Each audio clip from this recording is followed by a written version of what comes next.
En primer lugar, la vamos a escuchar a la licenciada Claudia Lichtenstein. Ella es psicoanalista, miembro de la Asociación Mundial de Psicoanálisis, analista de la Escuela de Orientación Lacaniana, responsable y docente del Departamento de Niños del CIEC, Centro de Investigación y Estudios Clínicos, miembro fundadora del Centro Educativo Terapéutico de la Fundación Avenir y docente de la Universidad Nacional de Córdoba. Claudia. Hola, buen día. ¿Ahí se escucha? ¿Bien? Bueno, buen día a todos. Un gusto estar aquí y aplaudo la iniciativa del Comité de Pediatría para realizar esta actividad, para conversar con otros discursos y, por supuesto, aquí del Colegio de Psicólogos que nos aloja y es siempre un gusto volver para mí. Yo voy a hablar de los lazos, los cuerpos y las nuevas formas de satisfacción en los enredos de lo virtual, la adolescencia. ¿Qué es la adolescencia? He traído un pequeño corto que lo pasamos, ¿podemos? Sí. Es cortitos de una película, hombres, mujeres y...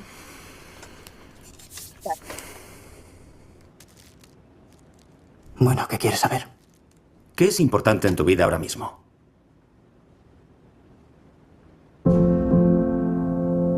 Creo que si desapareciera mañana, el universo no se enteraría para nada. Aunque hay una chica. Vale, ya has leído todas y cada una de mis interacciones en todas las webs que existen, mamá. Cielo, ya sabes que lo hago para protegerte. Venga, enséñame el teléfono. Eso es como una invasión, ¿no te parece? No permitas que la culpa te impida hacer lo correcto. ¿Dijiste algo sobre videojuegos? A mi hijo le gustan bastante, la verdad. Son muy peligrosos. Estoy protegiendo a mi hija. Y por supuesto, puedo enseñaros a todos a hacer lo mismo. He instalado una cámara en el cerebro de mi hija y un código PIN de 7 dígitos en su vagina. Hoy hemos tenido 6 suscriptores nuevos. ¿Estás cómoda, verdad? ¿Sí? Oye, ¿te apetece? ¿Cómo ahora? Han pasado casi 2 meses. No puede ser. La última vez fue después de aquella barbacoa en casa de tu hermana. Así que eres fotógrafa. No, es solo un hobby. Usamos las fotos en la web del book de Hannah. Madre mía. ¿Recuerdas cuando la viste por primera vez? Claro, y nosotros también. Y nos encantaría hacerte vivir esos primeros momentos otra vez, con alguien nuevo. Esta tarde me voy a ir a ver a mi hermana. A lo mejor me quedo a dormir con ella. A lo mejor yo llamo a Ken y nos vamos a tomar unas cervezas. Claro, hace mucho que no salís. ¿Por qué no respondiste a mi mensaje? Es mi madre. Seguro que lo borró antes de que yo lo viera. Tengo un secreto.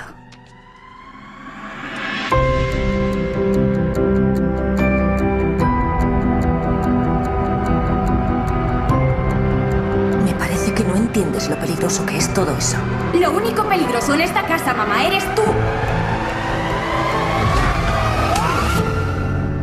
¿Por qué no me lo contaste?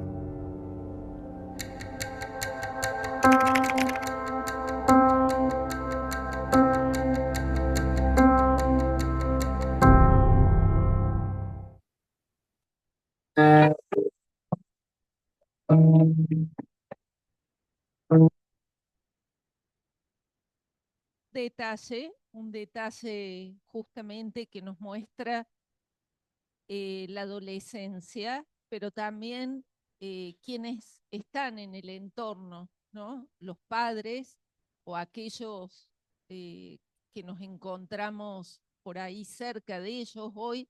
Me parece muy importante este momento porque justamente los pediatras, los educadores, nosotros, los terapeutas, somos muchas veces los interlocutores que tenemos la oportunidad de despertar algo y de producir algo nuevo y que me parece que es muy importante esa conversación, que nos debemos esta conversación.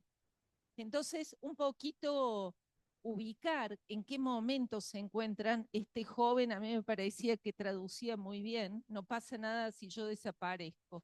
Es una de los sintagmas muy escuchados en la adolescencia. Es un periodo, sabemos, enmarcado por una crisis, por un momento decisivo, un impas que determina efectos fundamentalmente en la inserción social. Para el psicoanálisis se trata de un tiempo en que la decisión subjetiva se precipita ante un vacío de saber sobre el sexo. ¿No se escucha bien? Bien, ahí sí, es cierto. Hay un vacío de saber sobre el sexo, sobre el otro, sobre el propio cuerpo y un enigma.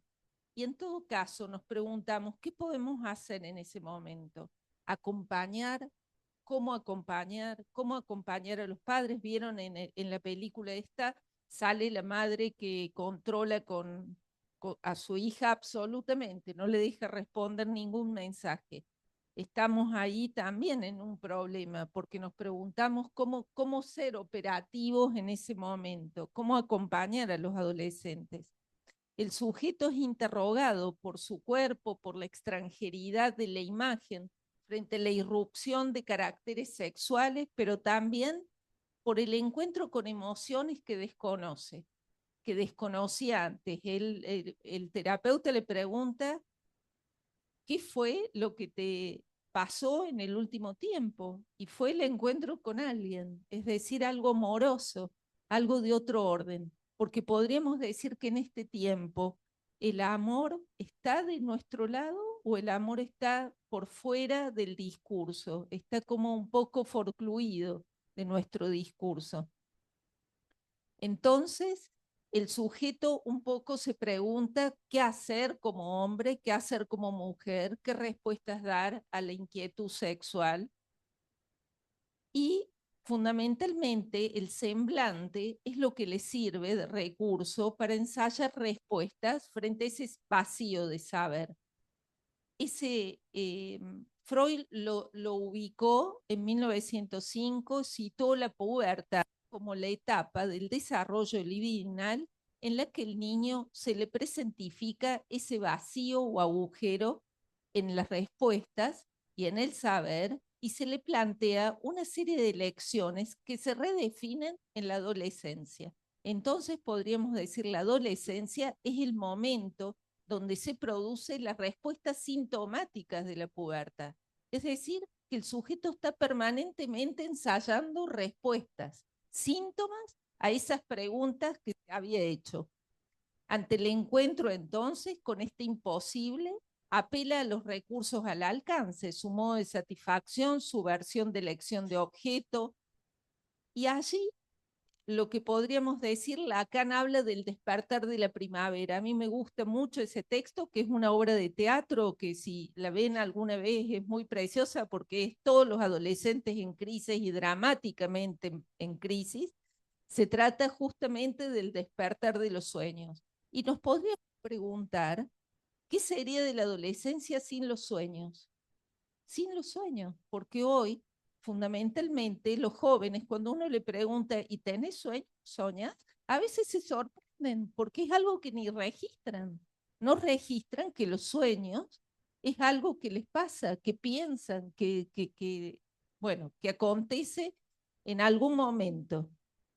Y hay como una cierta, podríamos decir, ajenidad al cuerpo, al otro, al propio sexo. Aparece una discordancia y podemos considerar entonces algunas salidas o soluciones que los sujetos ensayan en este momento. Algunas de esas tienen en cuenta qué cosas: el saber, los objetos, los ideales, los pares, todos estos elementos que están absolutamente articulados en este momento. En las relaciones del sujeto al saber, acá por supuesto tenemos algo muy importante que acontece en este momento respecto a las redes y a la invasión que escuchamos en la otra mesa, pero como modos de cubrir el saber, como modos de cubrir ese vacío subjetivo, poniendo en valor el conocimiento y produciendo, en primer lugar, un rechazo, donde el saber estaría en este momento más desvalorizado y donde las redes, justamente, es el saber que está en el bolsillo. No apelamos al otro, sino que apelan a esa mediatez del saber. Es decir, que ahí hay una destitución del otro y por lo tanto un cortocircuito con el otro. En relación del sujeto al otro, también inventa identificaciones imaginarios simbólicas. ¿Y qué les parece si no las redes sirven también para esa respuesta? Es decir, que las redes se prestan para esa salida identificatoria, para adherirse a qué?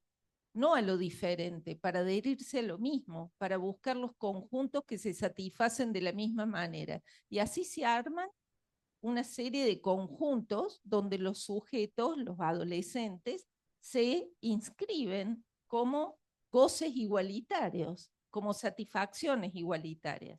Otra salida es en relación a la angustia, que puede precipitar justamente, que lo escuchábamos Esteban, era el Sebastián.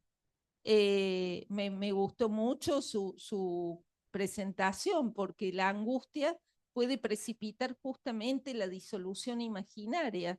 El yo se disuelve en ese momento, desfallece eso que nos hace leer el mundo y nos dice, bueno, hoy estoy acá hablándole al otro, eso se disuelve. Entonces es como si quedara el sujeto sin recursos fantasmáticos, sintomáticos, para responderle al otro. Y en relación también al lenguaje y al ideal. Son todos los elementos que fuimos hablando en la otra mesa, por eso me parece importante tomarlo, que puede producir justamente el integrismo o el intento desesperado de reinstalar el padre o algo que oriente en ese lugar, y así aparecen salidas un poco también, podríamos decir, totalmente desbordadas, y adherencias ciegas a fundamentalismos mortíferos. Así vemos a jóvenes que se adhieren a ideologías políticas, lo vemos también en muchas partes del mundo que pasa, y donde pierden el valor de la vida y de la muerte, ¿no? La pulsión de muerte es lo que prima. Me parece muy importante ubicar esto y qué salidas. Entonces podemos leer un poco la subjetividad contemporánea para situar algunas características de los lazos, de las modalidades de emparejarse, de hacer familia. Tenemos que tener en cuenta los regímenes de satisfacción que entran en relación a lo familiar y a los cuerpos.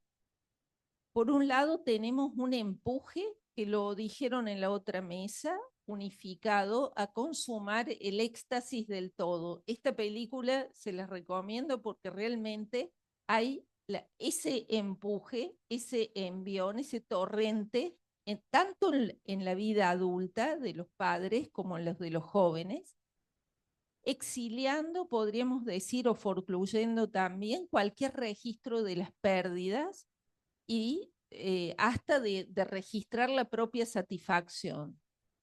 Podríamos decir también el empuje imperioso por todo y la vía de obtención de un éxito ligado a la inmediatez. Ese podría ser también una de las características muy intensas en la subjetividad contemporánea.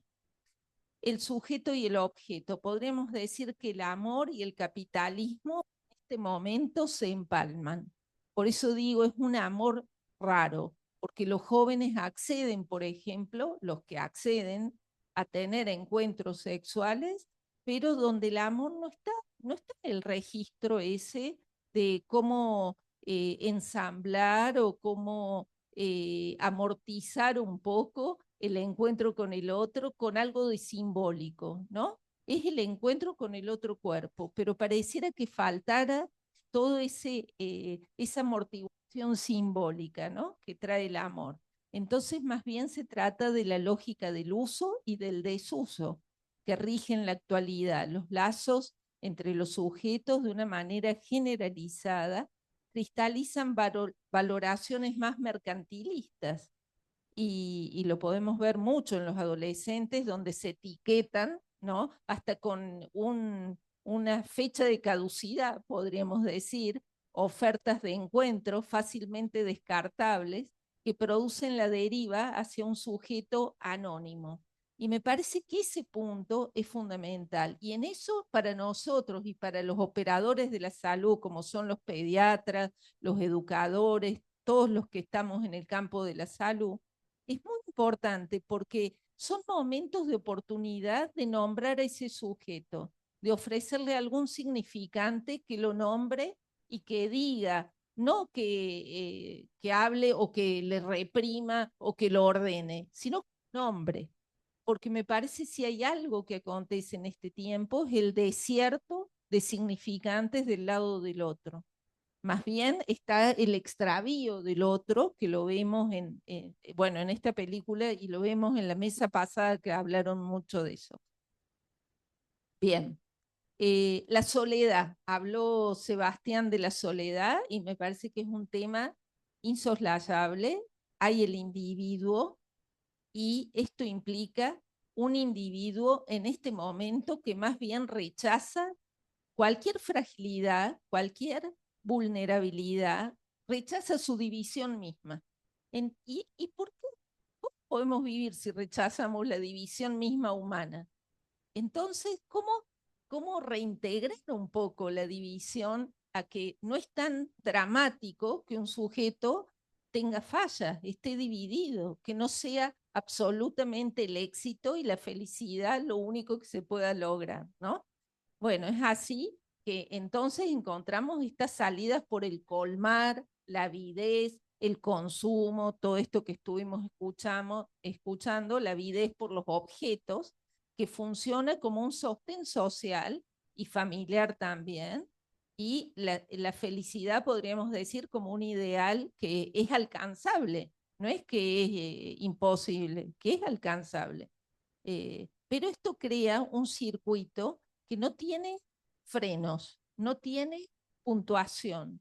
Y eso me parece importante porque el encuentro con otro discurso, que es el analítico, los operadores de la salud, el educativo, muchas veces produce algo de esa puntuación. Es muy importante poder captar esos momentos de dialéctica con los jóvenes, que a veces son en momentos que no son los momentos que, bueno, creemos ideales, bueno, los consultorios, son momentos de pasillo, ¿no? Y que la palabra, muchas veces me ha pasado, que la palabra de nuestra zanja algo, marca una huella, porque efectivamente en esta época, donde todo pasa muy rápido, donde hay una metonimia sin fin, donde nada deja huella, todo se olvida rápidamente, que alguien venga y deje una huella de un significante o de algo que pudo registrar en ese sujeto, como decirle, has adelgazado mucho en este último tiempo, ¿no? O se te ve la mirada más triste, o prestar atención a algún detalle del espesor del cuerpo, ese que ellos presentan y que no registran, es que ellos empiecen a agarrar un poco el cuerpo también. Me parece que en eso es un desafío también para nosotros y para nuestra formación como practicantes de la salud mental. El amor, la sexualidad y los cuerpos. Sabemos que el discurso amoroso está ausente en el discurso contemporáneo. ¿A favor de cuáles discursos? Los independentistas, emancipatorios, los solitarios, donde cada uno, podríamos decir, está solo en su mundo. Y así los vemos a los adolescentes, pero no solo a los adolescentes. También están los padres solos, cada uno solo, ¿no? Y por lo tanto reflexionar en tanto el camino problemático que se produce, cómo un sujeto accede, y voy a decir una palabra que me parece muy importante, que todavía no se ha mencionado, que es el consentimiento. como un sujeto consciente a pasar al otro, a ir al otro, al encuentro con el otro. ¿Consciente o rechaza? Porque me parece que en ese punto tenemos que ser muy respetuosos, muy cuidadosos, porque uno podemos tener las mejores intenciones de acercarle el aprendizaje a los chicos que no aprenden, a los chicos que no hablan, hacerlos hablar, a los autistas, querer que hablen porque no hablan. Y efectivamente no podemos hacer ninguno de esos pasos sin el consentimiento de un sujeto, sin escuchar si ese sujeto está dispuesto a que el otro se acerque a ese cuerpo, que se acerque con la palabra, que se acerque a alguna articulación. Es decir, que me parece fundamental este punto del respeto y de poder escuchar la subjetividad de cada uno, más allá de las mejores intenciones de la salud, que sabemos que son muy buenas, que los sujetos aprendan, que crezcan, que se desarrollen, pero también hay que ir al compás de cada uno. Y en ese punto me parece que tenemos que ser muy cuidadosos. Entonces, en esta, ¿queda poquito? Bueno, entonces les digo rápidamente, los cuerpos se desligan de los frenos, del tiempo y del espacio. Ustedes vieron también que el tiempo y el espacio cobra otra dimensión, ¿no? Es el tiempo cibernético, el espacio cibernético, y se encuentran bastante adormecidos, podríamos decir, entumecidos, aburridos, sumergidos en ese goce autoerótico.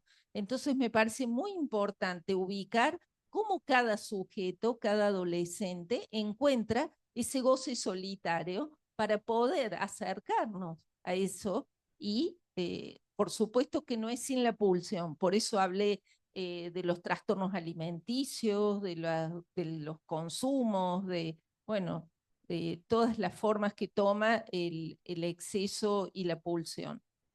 Y las redes y los gadgets, que Camila habló un poquito, más allá del acercamiento a la comunicación funcional al mismo tiempo como la excusa y la causa del conflicto subjetivos, en lo que lo íntimo se vuelve público, todo se expone sin velos, como decíamos recién, y donde los derechos y los compromisos se desdibujan, hay una faceta que alguien preguntó por qué estamos en contra. A mí me parece que hay que buscar el buen uso de eso para poder prescindir de eso también. Y están los TICs, las TICs, que son las tecnologías de la información y la comunicación, tan usadas con los jóvenes que tienen dificultades en múltiples áreas cognitivas, neurológicas y, bueno, con discapacidades y que nos sirven, especialmente hay chicos que sin esta tecnología no podrían acercarse a nosotros. Es decir, que son tecnologías que nosotros tenemos que aceptar para que esta comunicación y esta interrelación con el otro pueda aparecer. Es decir, a veces es el único medio que ellos tienen de comunicación y es la única salida a lo social.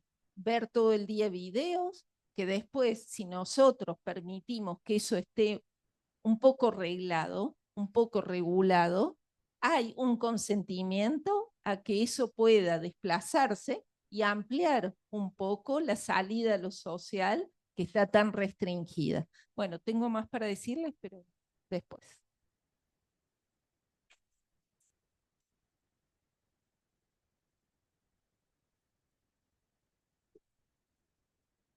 Muchísimas gracias. Tu aporte ha sido realmente muy valioso. Nos hace pensar. Vamos ahora a escuchar a la licenciada Marcela Ayubus, licenciada en psicopedagogía, docente y escritora. Es profesora de nivel superior, personal directivo de nivel medio y miembro del Fórum de Infancias Córdoba. Marcela. Ahí, bueno, ahí estoy. Sí. El título que ella le ha dado a su ponencia, que me pareció muy original, es En estado de WhatsApp, vulnerables 24/7. Bueno, buenos días. Muchas gracias al Comité de la Sociedad Pediátrica, al Colegio de Psicólogos y a Marta, que me invita a estos encuentros. Cuando pensaba en preparar palabras para hoy, se me vino en el acto un libro que desde el 2000 ha pasado a ser una especie de Biblia mía, que es La Resistencia, de Sábato. Es un libro que él lo escribe, él empezó escribiendo después del fin, que es un libro bellísimo, pero bastante trágico, ¿no? Él pensaba que era el último libro que iba a escribir, y sin embargo, dice, como la vida le dio una chance más, dijo, no, no puede ser el último, vamos con La Resistencia.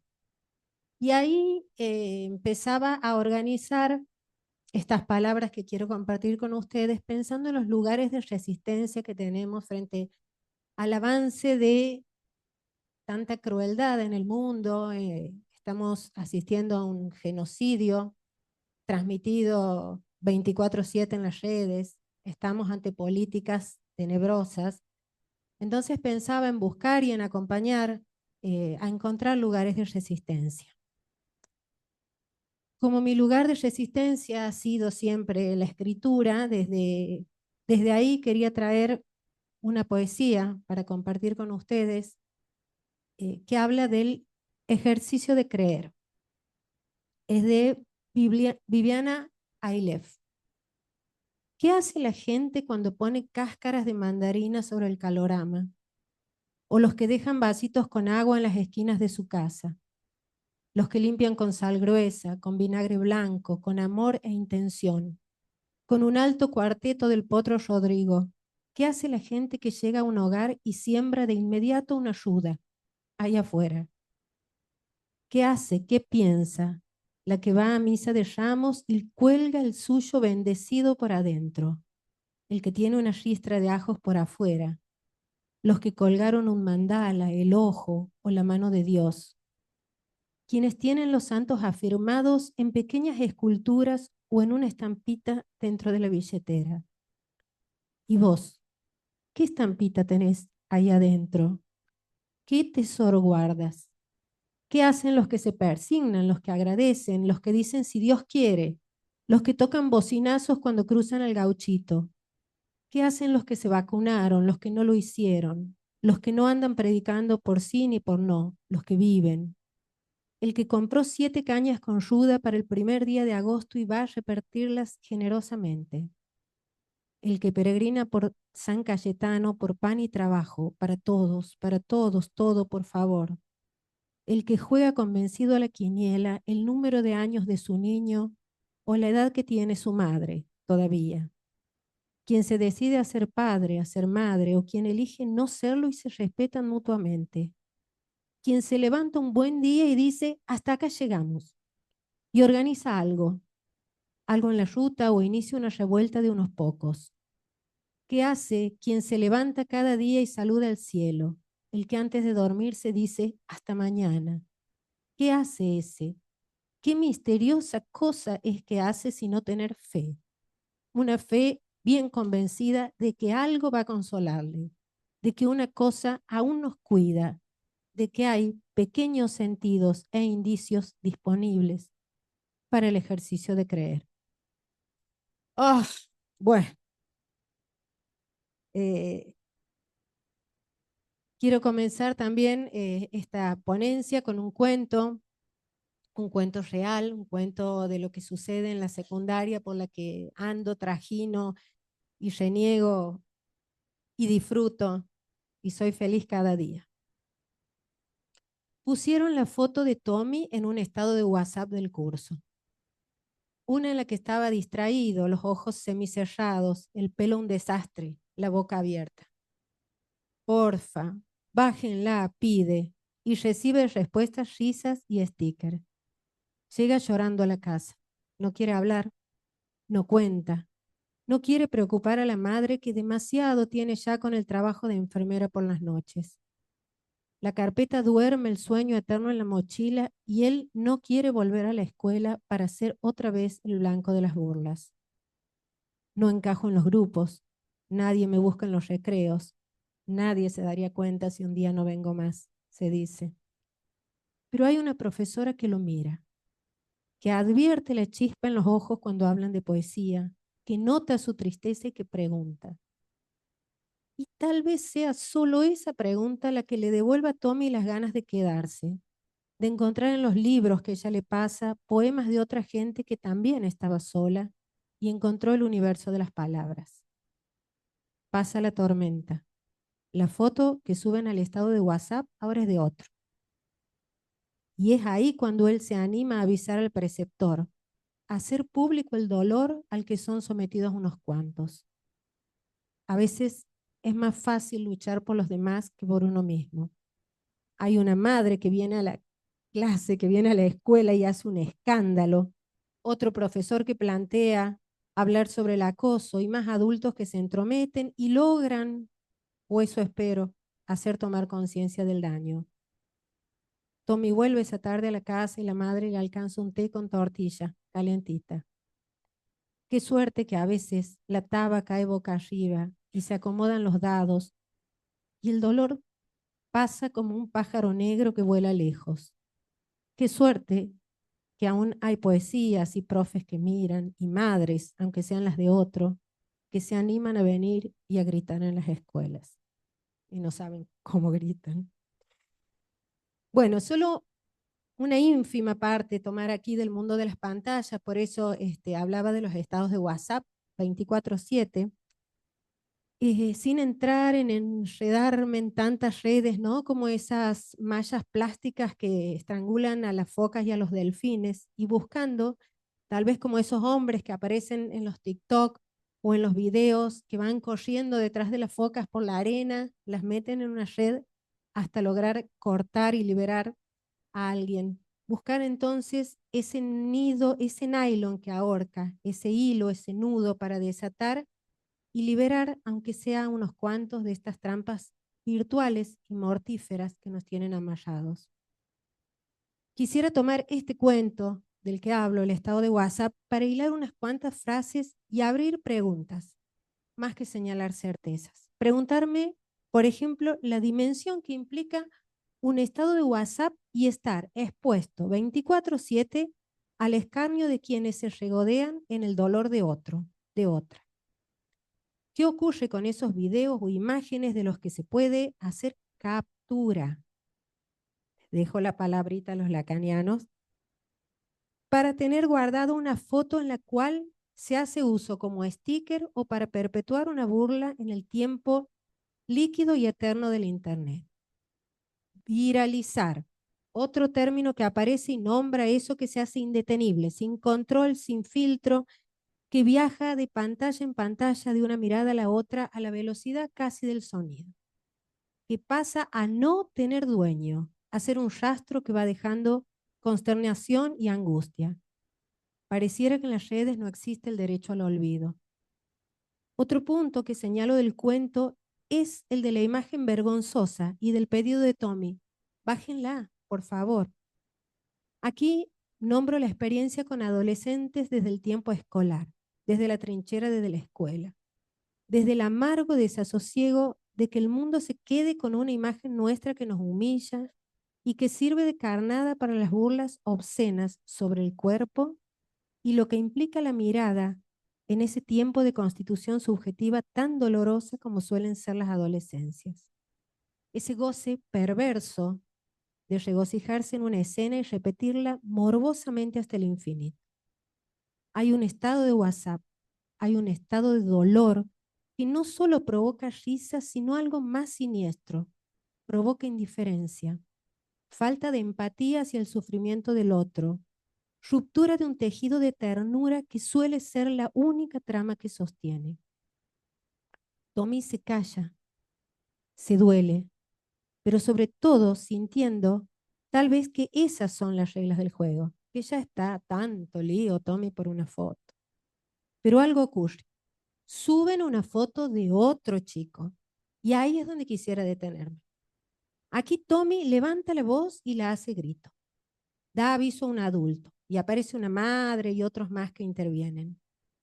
A veces, siempre, no, a veces, es más fácil gritar por otros. Lo que en parte me tranquiliza, pero en parte no. Me tranquiliza porque vuelvo a sentir que todavía hay resabios de empatía, de esa condición tan humana de sentir el dolor del otro. Y me intranquiliza en cuanto pienso qué difícil es hablar del dolor propio. Tommy pudo hacer algo con ese dolor. Esas pequeñas revoluciones que permiten sentir que la injusticia no es tan injusta. También quisiera traer otro cuento, perdón, pero los de Santiago, como se habrán dado cuenta en mi tonada, somos cuenteros. Y a partir de una situación que sucedió hace poco y se viralizó en las redes, donde una profe lo agarraba de la oreja a un alumno, y con un poco de desesperanza escribía estas líneas. A mí respétame, grita una docente desbordada en un video que anda circulando, y sacude de la oreja a un chico y lo saca fuera del curso. Por supuesto, todo es filmado por el celular de un compañero y subido a las redes para dar muerte social a esta profesora. No sabemos más. Son 5 segundos de una micro película de terror que nos enfrenta con la realidad que a veces y cada vez más veces ronda por las escuelas. Las palabras han dejado de tener el peso de las vocales que nombraban y las aulas suelen ser el ring donde se pulsea la autoridad. No sé qué más hacer, argumentan los docentes vencidos en sus prácticas, con las carpetas rebosantes de saberes que tienen sabor a nada en los paladares de estas adolescencias. A la falta de silencio, a la ausencia de hábitos de estudio, a la realidad social que nos ahoga, además se suma un instrumento de terror, el celular. El celular que no solo es una pantalla que se come vivos a nuestros niños y jóvenes y adultos, sino que es la captura de una escena que se repetirá 1000 veces con la imagen de un otro que quedará escrachado para siempre. No sé la historia ni el detrás de cámara del video. Nada amerita ni justifica, por supuesto, la acción de la maestra. Solo sigue sin cerrar el signo ante la pregunta del millón. ¿Quién nos cuida del espanto que parece haberse instalado en las escuelas? ¿Quién cuida la salud mental de miles de docentes precarizados y angustiados?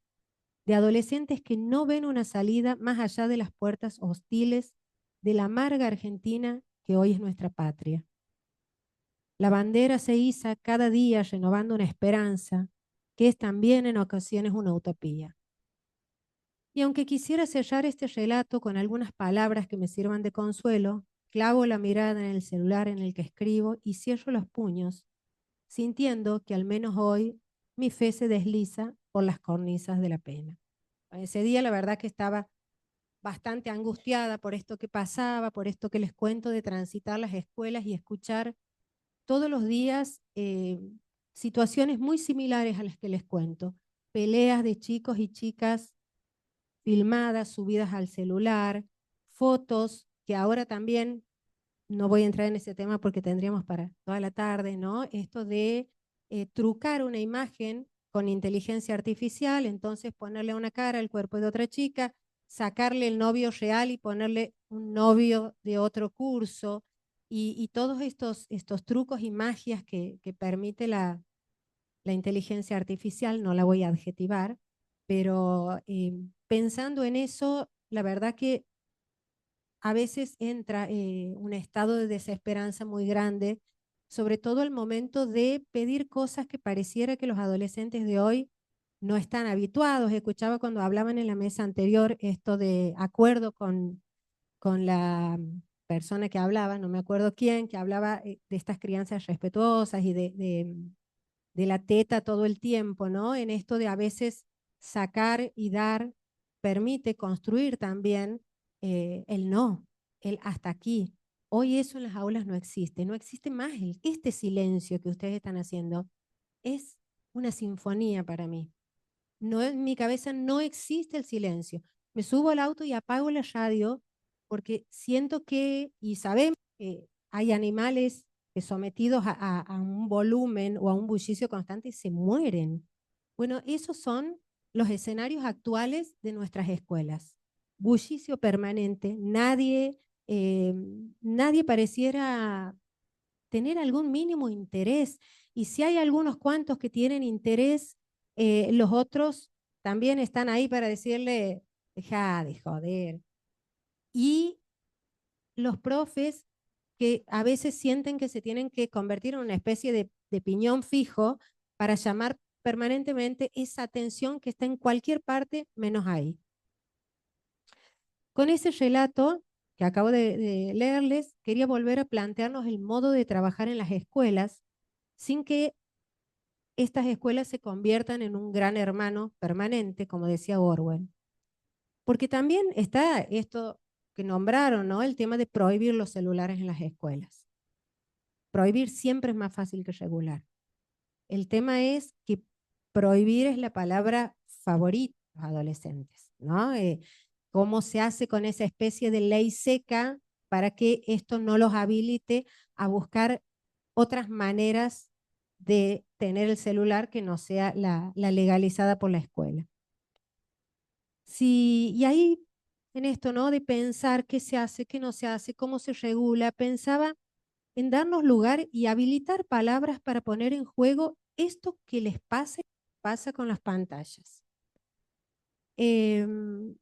Y ahí también la leía y la escuchaba a Bleismar, a Silvia Bleismar, cuando ella habla, por ejemplo, de la decencia, que al decir de ella es sentir una profunda vergüenza por sacar beneficio a costa del sufrimiento del semejante.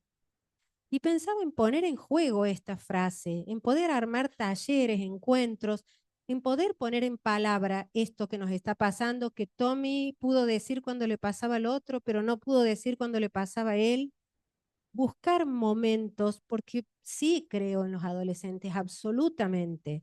Y estoy convencida que así como estamos a veces enfocándonos en lo que nos molesta, en lo que nos irrita, en lo que nos agravia, tengo una profunda fe en la adolescencia que considero que es el momento ideal para empezar a acompañar estos modos de decir que no están sabiendo poner en palabras. Siguiendo con esta autora, con Bleismar, permitirme pensar en que lo que subyace a estos cuentos y a estas palabras que intento hilar es intentar desde las escuelas formar sujetos éticos. Bleismar dice que sabemos que el niño es un sujeto ético porque llora cuando pusieron presa a la mamá de Dumbo. Esta breve ponencia hoy aquí con ustedes es repensar a través de estos breves cuentos y ponernos a pensar e intentar contestar a la pregunta de quién nos cuida de las redes, de los estados de WhatsApp y de cuántas cosas más que irán apareciendo en este mundo que gira y gira. Cuanto más ciencia, más mandinga, decía Discépolo. Pensar tal vez, preguntarnos si la respuesta o una de las respuestas será poner sobre los pupitres lo que está pasando con las redes en las escuelas. Enrostrarnos cara a cara con el dolor del otro y dejar de lado los discursos, las sanciones, los apercibimientos, abrir espacio de escucha y habilitar palabras que den cuenta de cómo y por qué duele tanto, por ejemplo, un estado de WhatsApp.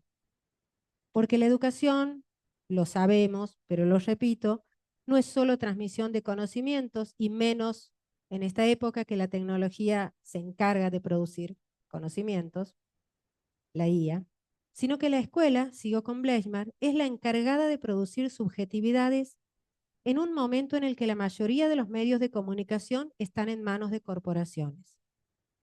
Recuperar la mirada hacia el otro, levantar los ojos de la pantalla y animarnos a sostenerla, abarcando toda la humanidad que cabe en un cuerpo que siente, que llora, que se ríe, que goza, que se atreve, en tiempos de tanta crueldad, a tocar otra piel con el dedo de la ternura.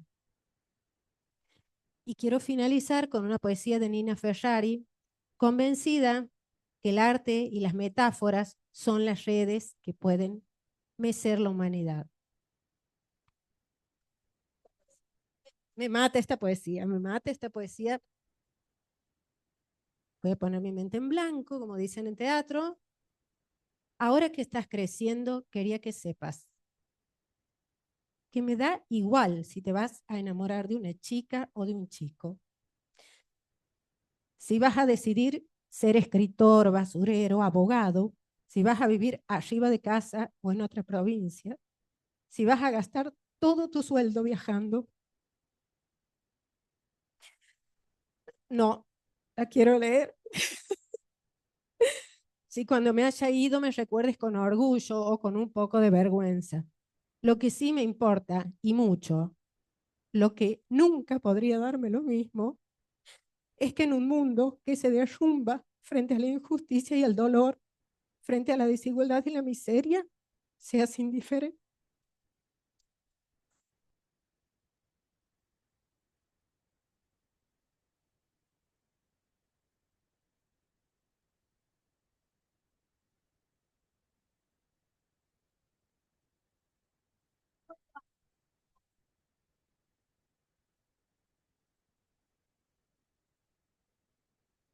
Marcela, gracias porque pusiste el corazón sobre la mesa y eso se agradece. Vamos a continuar con la mesa.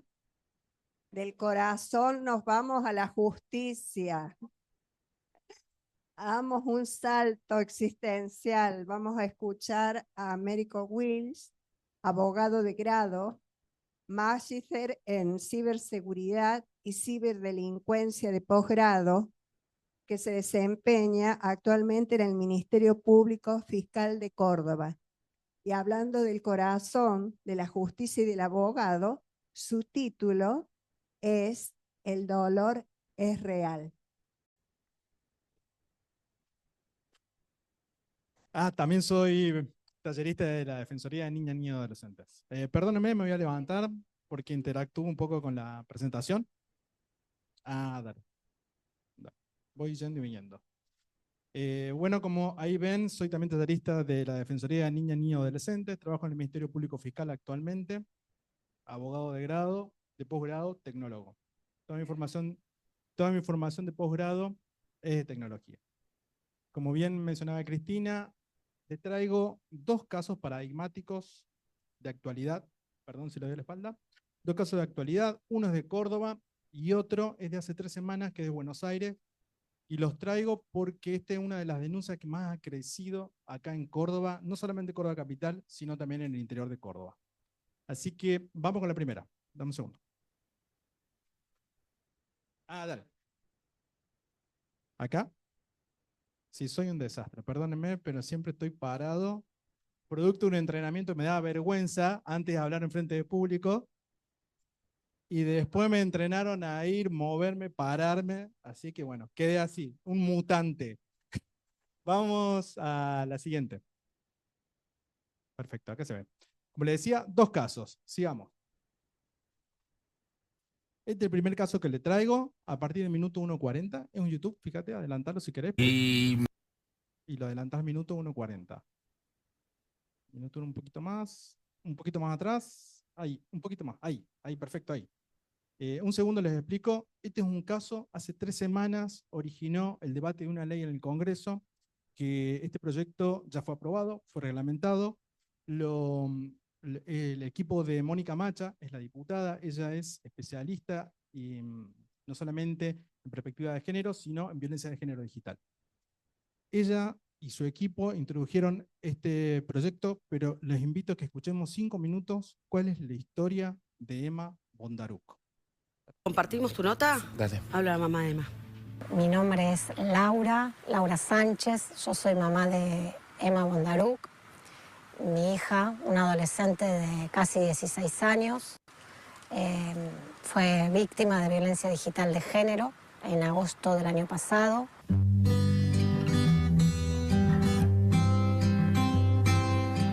Siempre fue muy inquieta, muy alegre, combativa, cariñosa, muy cariñosa, preocupada, muy preocupada siempre por el otro, ¿no?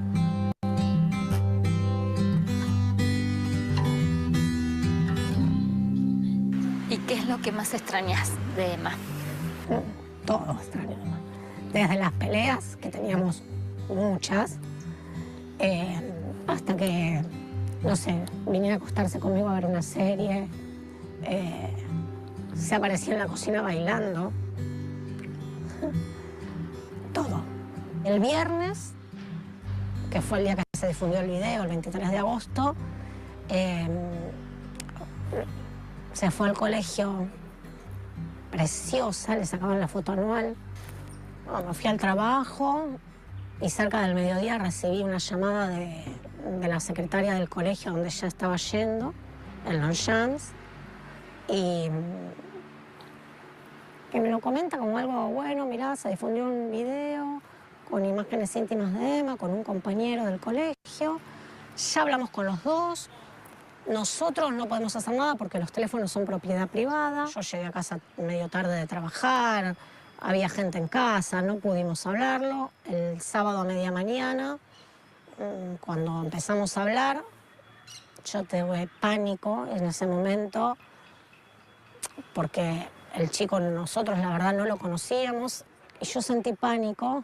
La reté, le dije, Emma, ¿cómo vas a entrar mientras nosotros no estamos con alguien que nosotros no conocemos?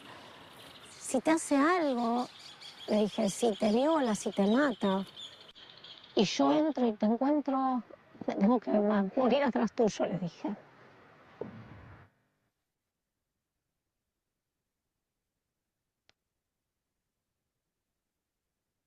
Estábamos, la conversación se había puesto un poco más efervescente, yo le dije, bueno, Emma, no, ahora...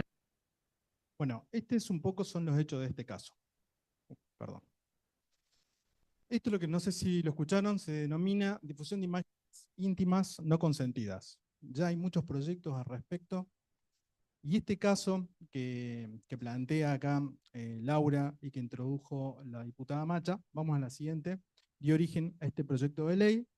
Se llama Proyecto de Ley EMA, está aprobada, la pueden encontrar. De todas maneras, la presentación yo la dejo. Lo que hace este proyecto específicamente, porque ella, escucharon que ella critica un poco la actitud que tuvo el colegio en el abordaje que tuvo de dos niñas, niños y adolescentes, porque tenían 15 años los dos. Ella dice que las retaron, que debieran haberla llamado. Entonces, esta ley lo que hace hincapié específicamente es en cómo abordar ese tipo de situaciones.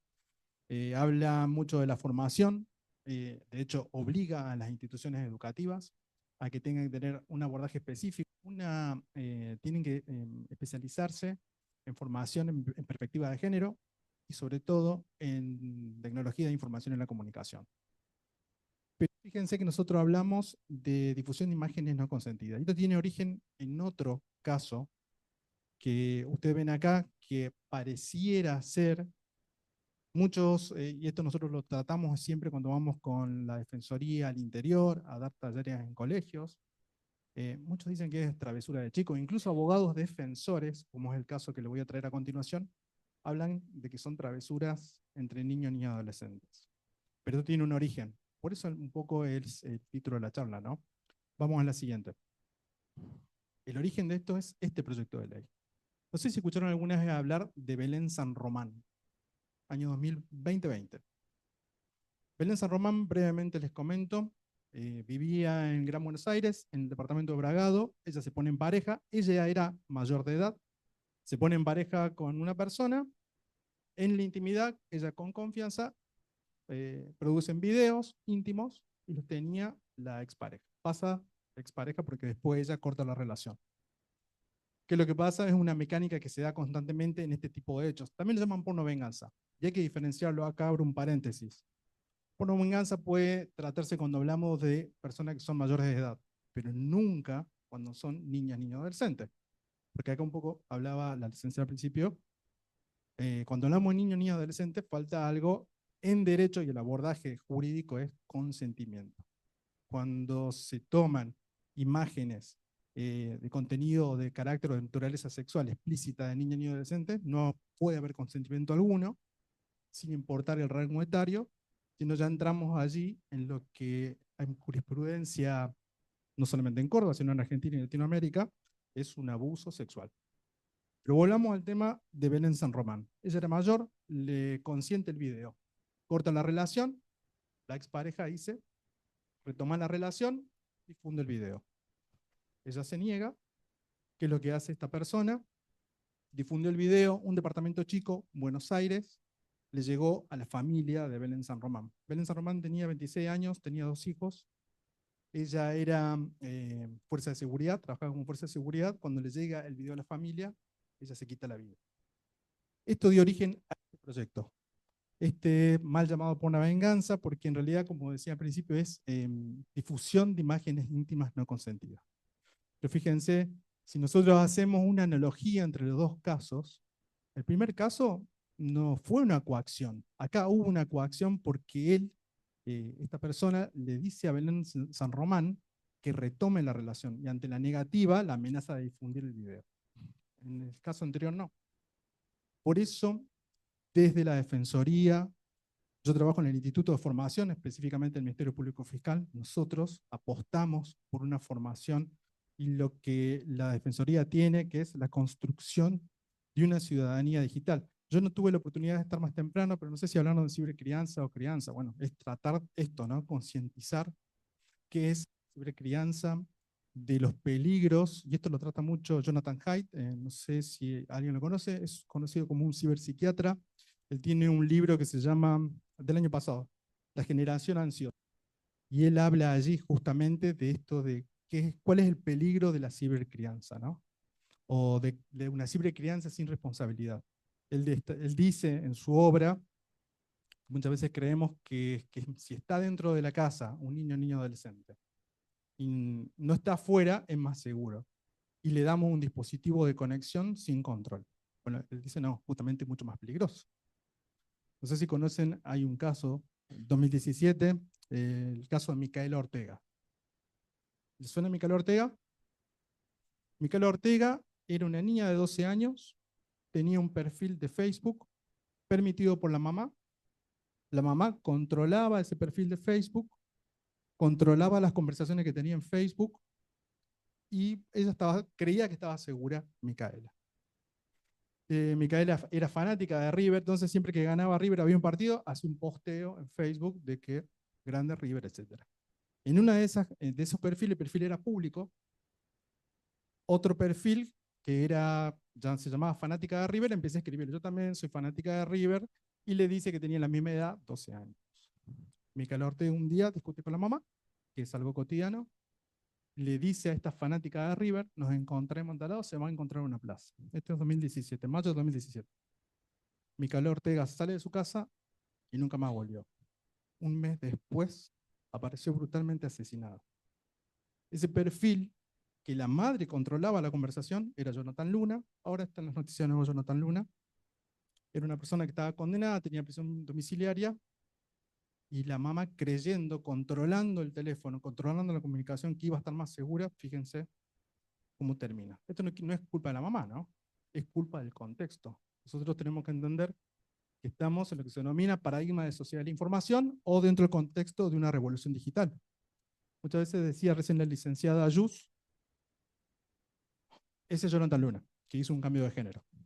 Y ahora la está amenazando, lo vi recién porque me mandaron noticias, está amenazando a la madre de Micaela Ortega. Volviendo al tema, muchas veces, recién lo trataba un poco la licenciada Ayus, prohibir en un contexto de revolución digital o de sociedad de la información, quizás no sea la mejor opción. ¿Por qué?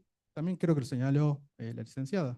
Si yo me prohíben el acceso al teléfono, el teléfono lo va a tener mi vecino, mi familiar, mi compañero de colegio. Y ahí la persona que tenga a cargo esa niña, niño adolescente, no sé si la palabra es control, pero por lo menos pierde esto de ver con quién se conecta, con quién habla. Porque hoy hablamos de aplicaciones que pueden ser de seguimiento, de control, pero imagínense en este caso, que uno le prohíbe el teléfono celular, va a tener acceso seguramente por una compañera, un familiar, y ahí ya pierde totalmente de seguimiento. Entonces, bueno, este es el primer caso que les quería traer. Actualmente, el Código Penal de Argentina establece el elenco de delitos que nosotros tenemos en Argentina. Nosotros tenemos la herencia continental europea, es decir que solo son delitos los que están en el Código Penal. Lo que no está en el Código Penal no es un delito. Este tipo de hechos hoy no es delito en el Código Penal. El proyecto Belén todavía está ahí batallando con no perder estado parlamentario, fija ahí y lo establece específicamente que la difusión, por más que consienta yo grabar un video, sin mi autorización no puede ser difundido jamás. Y a su vez agrega este proyecto de ley Belén, búsquenlo que es muy interesante, te dice que penaliza la viralización, que es el que tiene el contenido al que le llega, si lo reenvía, también es responsable con una pena. Bueno, hoy este tipo de acciones que les acabo de escribir, tanto Belén San Román como del caso de Emma, son impunes. No tienen solución jurídica alguna hoy. Solo nos queda lo que plantea la ley Emma, sensibilización, formación en todos los estamentos, ahí establece la ley EMA desde la currícula inicial, primer grado en adelante. Formación en tecnología, información y comunicación, básica mínima, perspectiva de género. Este es el primer caso. Vamos al segundo. Antes que pongas play. Este es un caso de Córdoba. Tenemos la suerte de haber podido entrevistar. Yo acá entrevisté al fiscal, entrevisté a los peritos del Poder Judicial. Este caso, no sé si lo vieron, está en la noticia, son muchas denuncias de esta. Es la generación de imágenes de contenido sexual, de desnudez, lo que fuere, en los colegios que hace un compañero de las compañeras. Algunas las venden, otras no, otros las viralizan solamente. Este caso específico llega a juicio. Llegó a juicio y esta es la gran noticia. Porque una vez más volvemos al principio de taxatividad que nosotros tenemos en toda Latinoamérica, que es lo que no está en el Código Penal para Argentina y para el resto de Latinoamérica no es delito. Así que, sí, gracias. Desde el segundo 50. Y no le quiero demorar. Un poquito más atrás. 50. Un poquito más. Ahí. ¿Entenderlo? ¿Hay una posibilidad de un juicio a futuro? Buen día. Sí, buen día, ¿cómo están ustedes? Sí, efectivamente, ya el fiscal hacía un par de meses había dictaminado la elevación a juicio para que esta persona vaya a juicio y responda por los hechos de lesiones graves agravadas por la cuestión de género en dos hechos, como vos bien lo decías. La novedad de ayer es que la jueza de control, es decir, una instancia que está superior al fiscal, ha confirmado que efectivamente esta persona debe ir a juicio. Obviamente a la defensa le queda todavía un recurso, pero ese hacía la confirmación de la jueza de control. Antona, las lesiones, ¿cómo se miden? ¿Cómo contempla? Que entiendo que es la figura que usted encontró para algo en lo cual hay un vacío legal. Hay un vacío legal, para lo cual no hay un vacío legal es para... esto también es un mensaje para todos en general, más allá de esta causa en particular. Nosotros lo que hicimos fue arrimarle al fiscal no solamente prueba informática y prueba específicamente de todo lo que va a decir inteligencia artificial, sino también pedirle que mensurara el daño psicológico de alumnas, menores de edad, adolescentes, con lo cual hay pericias informáticas. Hubo pericias psicológicas, donde además de un perito oficial, el imputado tuvo la posibilidad de poner un perito de control y lo puso, nosotros los nuestros, el fiscal determinó que eso pueden ser lesiones graves y la jueza lo acaba de confirmar. O sea que esto no es un capricho mío, un invento mío, esto es una segunda instancia que está diciendo que tiene que ir a juicio por lesiones graves agravadas por la condición de género. Lagarto tiene retorno, José Antonio. Bien, acá los hechos. Un compañero, este es Colegio Manuel Belgrano, podemos hablar porque ya tiene dictamen de elevación a juicio. Esta denuncia no solamente está en Manuel Belgrano, están en varios colegios, hay en Villa Allende, hay en el interior de Córdoba, todo este tipo de denuncias. Recuerden que este tipo de herramientas son herramientas gratuitas. Son todas gratuitas, las puede usar cualquier persona. Y algo que también señalaba un poco la licenciada Yus, que estas herramientas son todas creadas por corporaciones, no son corporaciones, son imperios, los imperios digitales. Le llaman imperios digitales porque no le rinden cuenta a nadie, tienen servidores en otra parte del mundo, generalmente en territorios que no tienen jurisdicción. Entonces, si uno quiere hacer un reclamo, te dicen, pedile a Dios. Y muchos oficios contestan así, pedile a Dios. Entonces, hablamos de megacorporaciones. Ellos no targetean en cuanto al rango etario, no les interesa. Ellos lo que quieren es seguir un poco lo que se denomina la economía de la atención. ¿En qué consisten los imperativos de la economía de la atención?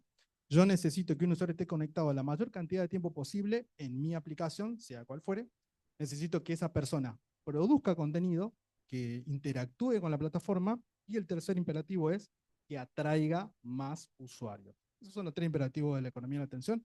No interesa nada más y ellos lo monetizan de esa forma. Volviendo al tema, no sé si prestaron atención. Este es el abogado querellante que representa a las víctimas. Son 2 víctimas de 16 años de edad. El victimario, 18 años de edad, al momento del hecho tenía 17. Pero él dice, elevan la causa por lesiones graves.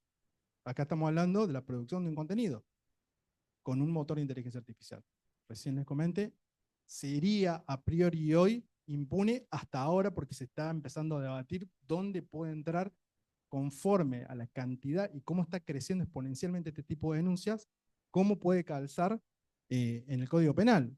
Ahora se presentó la reforma del Código Penal y esto se lo comento de forma anecdótica. Para que se reforme el Código Penal en Argentina, tiene que pasar un milagro. La última reforma fue hace 30 años. Van atando con alambre, poniendo alito, pero es casi imposible. Tiene que haber un acuerdo legislativo casi total. Entonces, por eso es tan difícil hablar de reforma en el Código Penal. Entonces, en este escenario, hay un grupo de legisladores especializados en violencia de género digital, que lo que tratan de decir, bueno, no nos tenemos la oportunidad, veamos dónde lo podemos calzar, no solamente legisladores, también fiscales. Vamos a la siguiente. Entonces, vamos a la siguiente. D'Antona dice lesiones graves, no por la producción de contenido. Fíjense, este es el artículo de lesiones graves. Y esta es la clave. Debilitación permanente de la salud. No sé si escucharon que D'Antona veía que el hecho iba a quedar impune. Nosotros lo entrevistamos a él a principio de año en una actividad que nosotros denominamos Mes de la Mujer, donde hacemos varias formaciones de violencia de género, lo entrevistamos.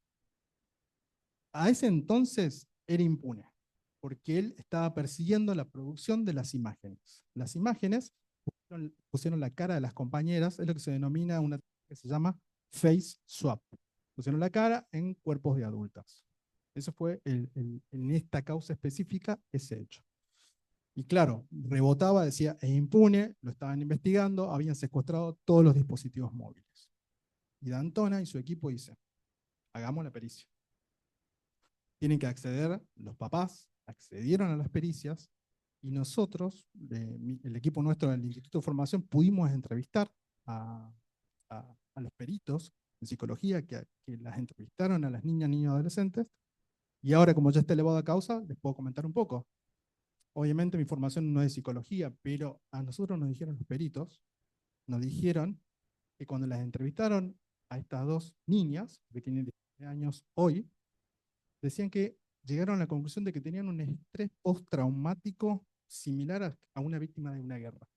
No querían salir de la casa, no querían comer, no querían nada, tenían ataques de pánico. Entonces, ¿qué es lo que hace el fiscal? Cuando ve esta puerta, dice, vamos con las lesiones, porque produce un debilitamiento permanente en la salud. Esas chicas todavía hoy no quieren salir de la casa, de hecho no salen. Y ya pasó de este hecho, fue en agosto del 2024. Entonces el fiscal, ante este vacío legal, teniendo la pericia, dice, vamos por esta debilitación. Esto tiene también, les comento, hay una causa en Córdoba, que es la primera vez en Córdoba justamente, fue una fiscalía que pudo elevar una causa y condenar a una persona en un hecho de violencia de género múltiple, es la causa de Pucho Roque, si quieren la pueden buscar, tiene sentencia, para encontrar todo.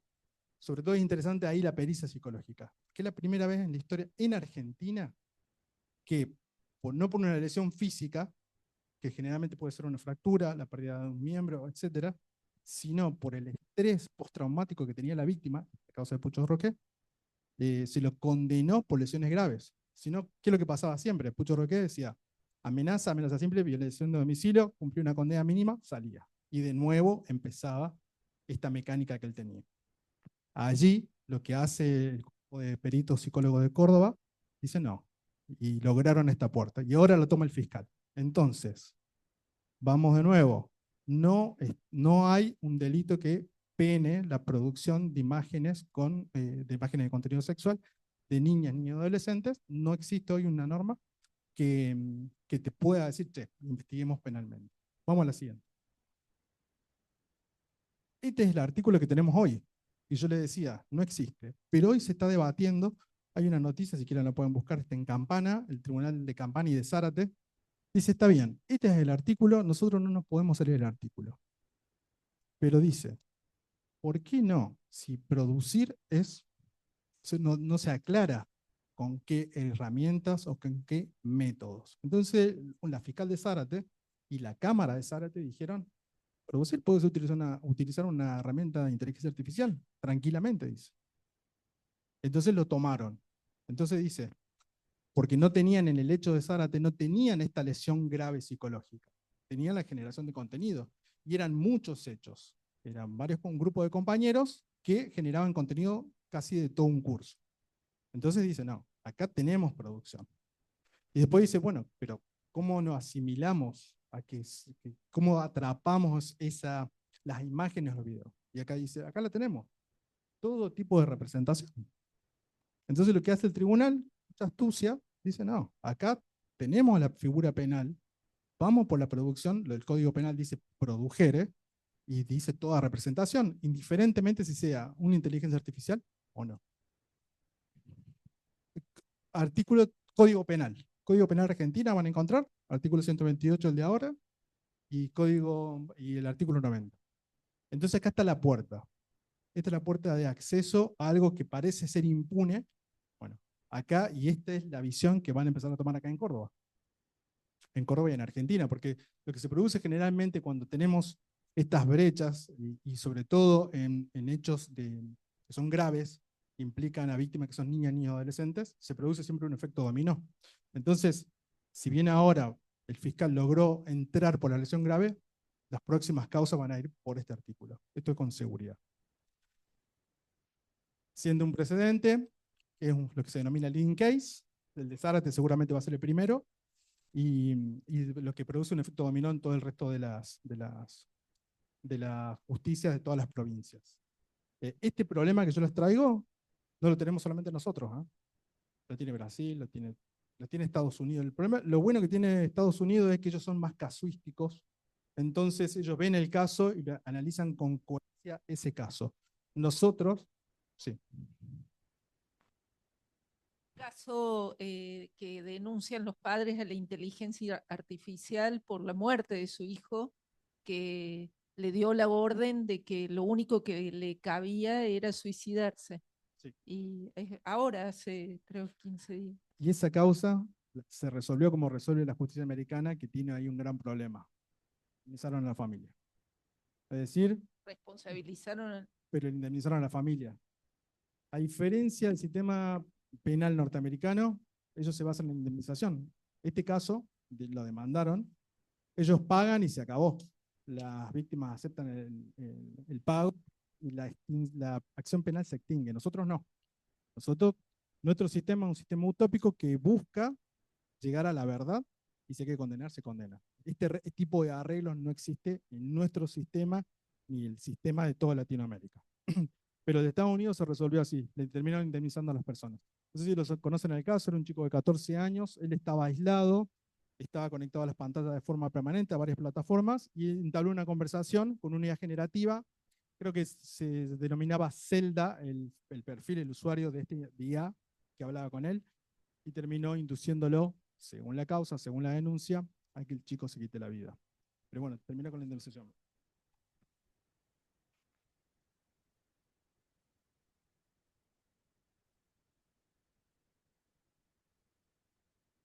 Nosotros... Sí.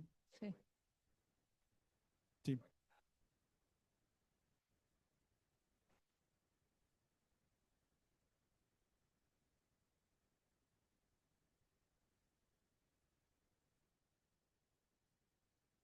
Lo que pasa, me parece que más que mala interpretación, no hay otros interlocutores más que la inteligencia artificial, solamente.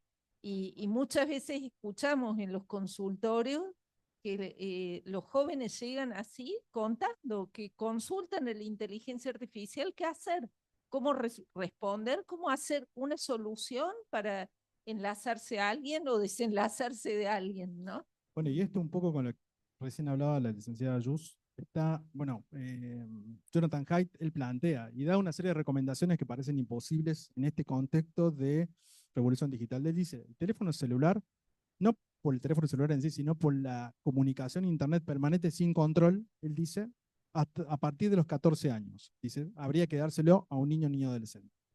Y la red social, el acceso a una red social a partir de los 16 años, dice él. Porque bueno, él plantea, tanto en su obra, no es el único él, Enzo Cascardo, de acá de Argentina, Irene Montiel, que es una de las pioneras en victimización online de niñas y adolescentes, ellos plantean que una red social construye y destruye autoestima. Entonces, eso lo plantean ellos. Incluso el ingeniero, no sé si sabían la historia del ingeniero de Facebook que inventó el famoso like, él sufrió en su propio entorno familiar de un niño o niña adolescente que, claro, empezaron a compararse, porque genera la comparación social en el grupo de cuántos likes tenía cada uno. Entonces le creó una crisis de ansiedad, porque subía una foto y estaba expectante a que le pongan like, Fue una crisis de ansiedad que lo llevó al aislamiento.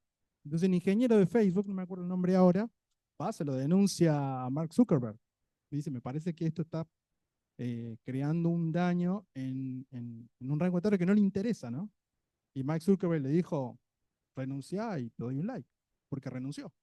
De hecho, si ustedes ven, hay un documental que es Nada es privado, es uno, él sale hablando y comenta toda esta anécdota, y ahora él es un denunciante, ¿no? Un denunciante, un batallador en contra de lo que propone la economía de la atención, porque no solamente la red social, es la economía de la atención que propone todos los imperios digitales, los que conocemos acá, ¿cuáles son? Gama, generalmente, Google, Amazon, Meta, que tiene Instagram, WhatsApp, Apple, y yo creo que uno de los más peligrosos por el rango etario que estaba targeteado es Disney.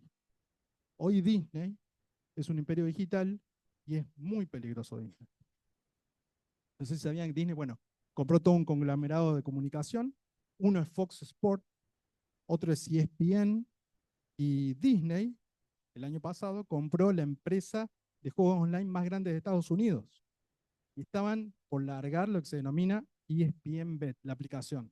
En Estados Unidos tienen algo de conciencia y dijeron, no, pará, no podés un canal de streaming, el rango etario es niño, niña, adolescente, históricamente, no podés largar una aplicación, vos tenés todos los deportes y vas a largar una aplicación de apuestas online. Lo frenaron por ahora. Lo que había logrado Disney, obviamente hablamos de ejército de abogados, es decir, bueno, no se va a llamar ESPN Bet, se va a llamar de otra manera, que no tenga que ver ni ESPN, ni ninguna que lo relacione a Disney. Pero es inminente que lo van a alargar. Perfecto. Y bueno, ese era un poco lo que le quería traer, estos dos casos desde el punto de vista jurídico. Así que muchas gracias.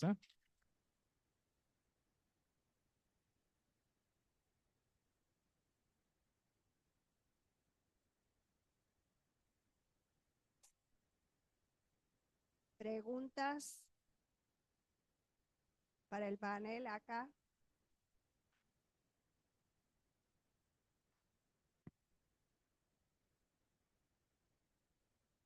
Dos puntos querría subrayar, uno de los que traía acá el colega y otro de lo que traía Marcela. Respecto al tema de la prohibición, que claramente es más fácil, pero bueno, la prohibición, lo que más genera deseo es la prohibición, o sea que tenemos que manejarnos ahí con cierto cuidado. Pero me parece que hay que tener claramente, de acuerdo a lo que vos decías de la economía de la atención, las redes están destinadas a retener, a captar. Entonces, en las aulas, el teléfono es una interferencia, no es otra cosa que una interferencia. Imposibilita la posibilidad de que el maestro, ahora voy a eso, sea escuchado. Ahí tenemos otro problema. Yo creo que el uso en las aulas y en varios espacios tiene que ser regulado, pero hay momentos en que no debe haber teléfono, porque no debe haber teléfono y tienen que renunciar al teléfono y aprender a renunciar al teléfono. Quiero decir, los chicos antes, almuerzo de adultos, se aburrían en el almuerzo de adultos. Se escondían abajo la mesa, qué sé yo, corrían, se aburrían. Bueno, el problema es que hoy eso no existe, ¿no? El aburrimiento es, como yo contaba, del lavarropa él no estaba, pero en la película Stano Tutti Bene le enchufan el lavarropa para que... Entonces, me parece que un uso regulado supone momentos de uso inteligente, compartido, crítico del celular en función docente, de búsqueda, descubrimiento, de acceso a un montón de información que si no sería imposible. Es una enorme ventana al mundo, como decías, respecto a los chiquitos internados, por ejemplo, pero otros momentos en que debe desaparecer del mapa, y eso se lo tienen que fumar los pibes, y nos lo tenemos que fumar nosotros también. Es lo que decía ella, me acuerdo quién, esta idea de que estemos todos en silencio en un aula, decía Marcela, bueno, ahí va entonces el segundo punto. En un aula, una maestra llega, mes de septiembre, profesora de historia, entra al aula y una chica le pregunta, perdóname, ¿vos quién sos? O sea, 7 meses de clases llevaba, ¿no? Yo creo que el problema es que el maestro ha perdido la investidura. La investidura que lo hacía, investidura de saber, ese es el que sabe, e investidura de ascenso social. Mi hijo el doctor, ¿no? La escuela pública es la que catapulta, digamos, hacia un ascenso social. Y eso creo que se ha perdido. Tanto la investidura del saber, porque como decían ustedes, el saber está por todos lados, como la investidura de ascenso social. Porque el ascenso social puede venir por las apuestas, por las criptomonedas o por alguna otra cosa que la universidad no, que esto, todo lo que circula, digamos, en detrimento del estudio. Yo creo que eso configura un problema y un problema que requiere que un reposicionamiento de los maestros, pero con respaldo. Tiene que haber un respaldo, tiene que tener dónde respaldarse para hacer esto. Porque sacarle el teléfono a un pibe en un aula puede ser que el padre venga y cómo le saca el teléfono, y se arma todo ese quilombo que seguramente vos lo conocés de las escuelas. Ahí, Juan, un poco respondiendo a la pregunta de qué hace un docente en esto, hay modos y maneras en que, por supuesto, antes quiero tomar el tema de la autoridad, antes de responderte esto, y la escuchaba a Bleichmar, que hoy la tengo muy presente, en donde hablaba que en las escuelas privadas, de gestión privada, los estudiantes toman al docente como su empleado. Entonces ahí se pierde un poco esto de la alteridad, de la autoridad. Y en las escuelas públicas lo toman como un igual precarizado igual que ellos. Aquí me parece que, por supuesto que lo que funciona hoy, mañana no, y lo que hoy sirve dentro de una hora o en otro curso no. A mí lo que me ha servido, doy política y ciudadanía en 6º año en una escuela de San Vicente, en donde el año pasado ha sido una crisis existencial mía porque el 90% de mis estudiantes votaron en mi ley. Y ahí hacemos pactos. Tengo las últimas horas del viernes, 120 minutos. Entonces, ¿el acuerdo cuál es? Los primeros 25 minutos, ustedes van a guardar el celular, pero no lo guardan en la mochila, sin acceso. Y me miran y me escuchan. Por supuesto hay que estar preparada para teatralizar, para armar, para traer ejemplos. Es un gran trabajo y un gran desgaste. Y en los otros minutos habilito grupos, debates y demás y permito tener el celular. Esa es la forma que a mí me sirve. Pero en cuanto a la autoridad, creo que es un pulseo permanente y que uno lo pierde cuando dice, porque soy tu profe, porque soy tu director, porque soy tu mamá, porque soy tu papá, ¿no? Claro, en cuanto digo, respétame, listo, al precipicio.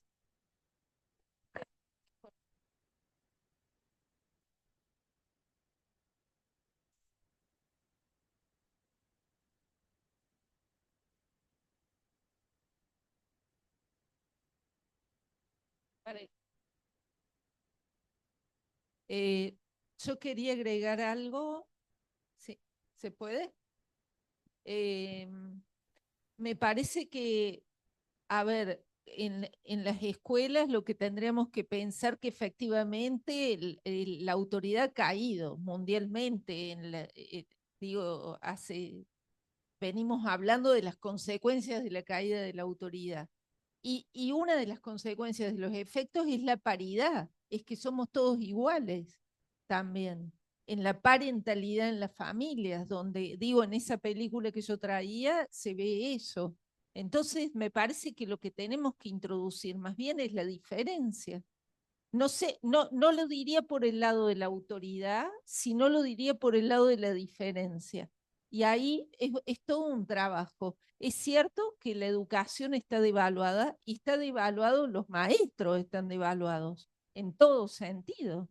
Y otro de los efectos que esto, el desgarro simbólico que eso produce, es la violencia, es la segregación. Digo, esto que vos traías, me parece que es efecto, y la pornografía, que lo tenía para decirles y que es una práctica muy habitual del autoerotismo de satisfacción y que por supuesto es una práctica que no pasa al otro, que se queda en ese mundo del uno solo, como les decía, y donde justamente cuando hay la posibilidad de introducirnos en el pequeño mundo del otro, tenemos que agarrar esa oportunidad.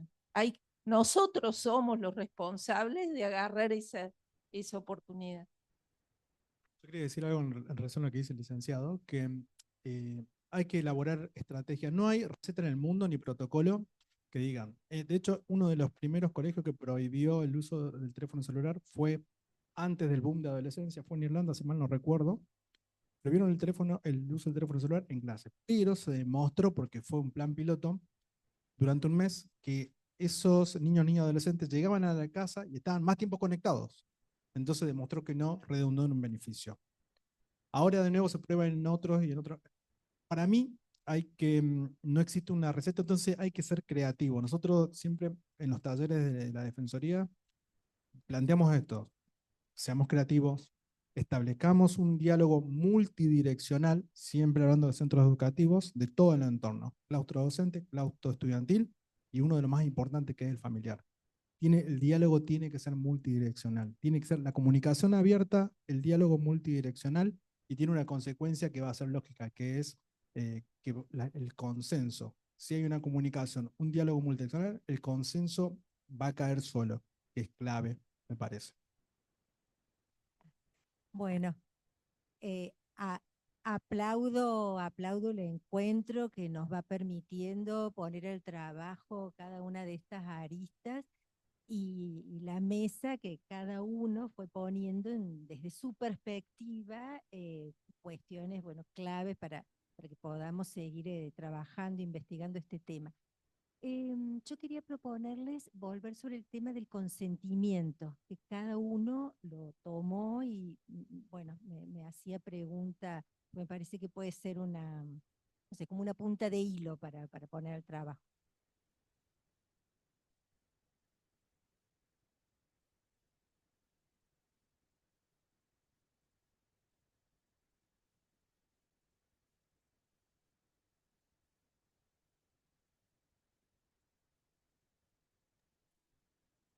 Hola, perdón que estuve tan insistente. No sé lo que dijeron al principio, no sé si se me escucha o no, pero ¿me hacen señas? ¿Se me escucha? Bien, bueno, yo ahí mientras Américo iba hablando, me tomé el atrevimiento de subir los archivos que vos estabas comentando. Yo pertenezco a la Red Mundial de Suicidología, soy diplomada en Suicidología y Autolesiones y estuve ahora participando de observadora de todo lo que fue el proceso de la nueva defensora de niños y adolescentes. La verdad que todo lo que han dicho hoy, para mí hubo aportes muy buenos, pero también esto que planteaba tanto Américo como Juanse, que por ahí, bueno, él no me visualiza, pero estoy en la Mesa Federal de Niñez también. Digo, me parece que todo el tiempo lo que hay que buscar es el consenso, es la convivencia, no me gusta la palabra negociar, pero hoy estamos así, porque si no ellos se sienten primero se sienten invalidados porque uno no valida la emoción.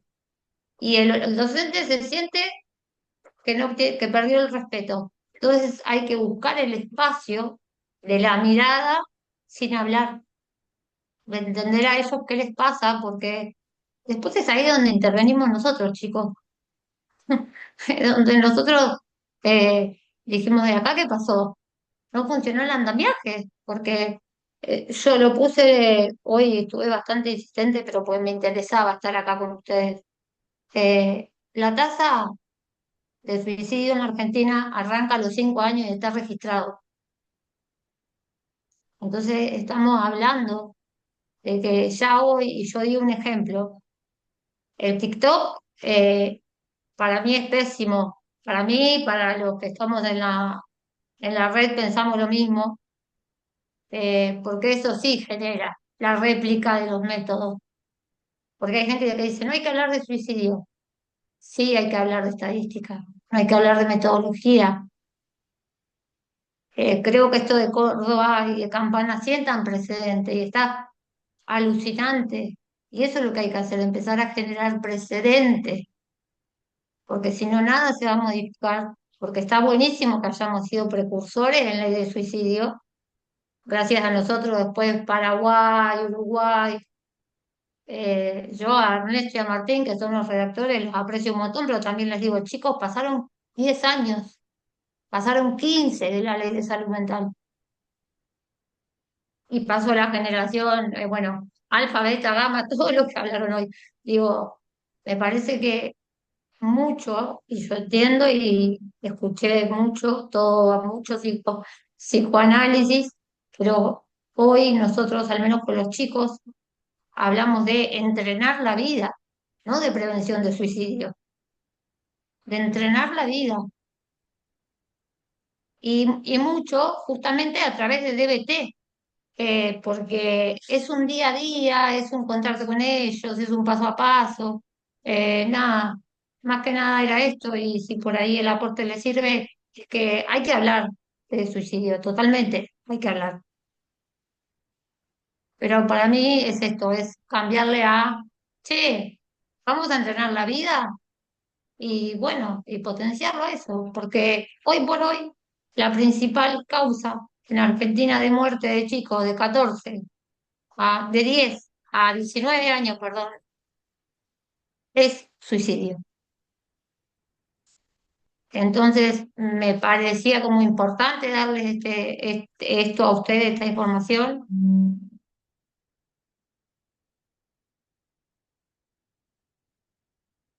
Retomo un poco una parte en cuanto al consentimiento. A mí me preocupa mucho las infancias, ¿sí? Que son viralizadas a través de videitos y fotos de madres y padres chochos y chochas, ¿no? Y ahí donde aparece el consentimiento, porque muchas veces decimos que los responsables parentales son quienes tienen la potestad de decir sí o no a la viralización de la foto, de la imagen de su hijo o de su hija.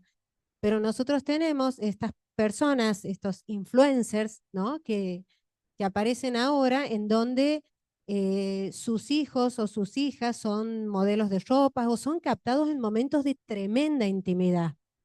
Entonces ahí creo que hay que plantearnos también todos estos espacios legales y pienso también en ese hijo o en esa hija al momento de reclamar a la madre o al padre, porque acuérdense de cuando éramos niños y niñas, esas fotos espantosas del bebé desnudo con talco, ¿no? Y que decía, mamá, qué necesidad, papá, qué necesidad de hacer eso. Pero de todas maneras quedaba o en el living o en un pasillo, en la habitación.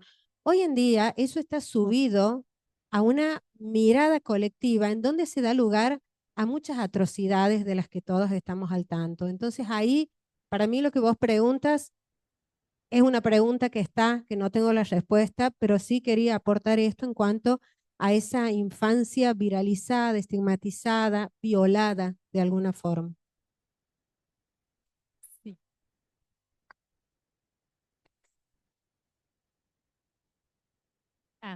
Esto anda. Bueno, un poco, Marcela, en la primera mesa habíamos tomado este punto de los retos virales y los padres haciendo objeto a los niños de bromas, de donde el niño muy chiquitito no tiene ninguna posibilidad de decidir. Yo creo que en esto de la paridad que trae Claudia entre niños y adultos, muchas veces se fuerza al niño a que esté en situaciones en que no es una situación para los niños. Entonces quizás también tenemos que empezar a preguntarnos, bueno, ¿cuáles son los espacios para los niños? A todos lados puede ir un niño. Cuando uno ingresa a un restaurante con un niño, por ejemplo, hay comensales que genera un fastidio, pero esto no se trata de restringir al niño, sino de pensar que si vamos a salir, es esperable que el niño haga cosas de niño y entonces bueno, los adultos nos podemos preparar. ¿Qué querés? ¿Qué vas a llevar? ¿Qué juguete vas a...? Que no sea la opción, pensando en los padres, ¿no? En hacer más amigable el mundo para los niños y para los padres también, porque en definitiva los padres se sienten muchas veces avergonzados y terminan pasándola muy mal y la solución es, bueno, el niño que no molesta. Aparte tenemos esta idea, el niño bueno, el niño que no molesta. Entonces me parece que tenemos que repensar que en esto de poder respetar la subjetividad del niño, no es es poner límites, es poder decir que no, y también es poder preguntarnos, hay lugares que son para los niños y hay lugares que son para los adultos, y poder resguardar eso. Y un poco hacer familia implica eso, algunas renuncias a cosas ya no da lo mismo, o sea, ese lugar al niño, que en ese punto yo creo que la época nos permite interrogarnos en otras épocas, que siempre estamos como pensando que otras épocas fueron mejores. Los niños también estaban muy solos. Y los niños, y años más tarde, relataban cosas a los padres. El deporte, había el otro, claro, el club, algunas instituciones que alojaban esa soledad, ¿no? Por supuesto, y esto que vos decías, la autoridad ha caído, la época ha cambiado y tenemos que empezar a ver de qué cosas que esta época nos da, nos podemos agarrar para poder que el niño se pueda agarrar a la vida fundamentalmente, porque esto de los índices, la edad en la que empiezan a pensar en morirse es muy temprano, entonces poder dar espacios de vida a los niños donde tengan la vida de niños, poder que los padres se autoricen en su deseo de hacer una transmisión viva, me parece.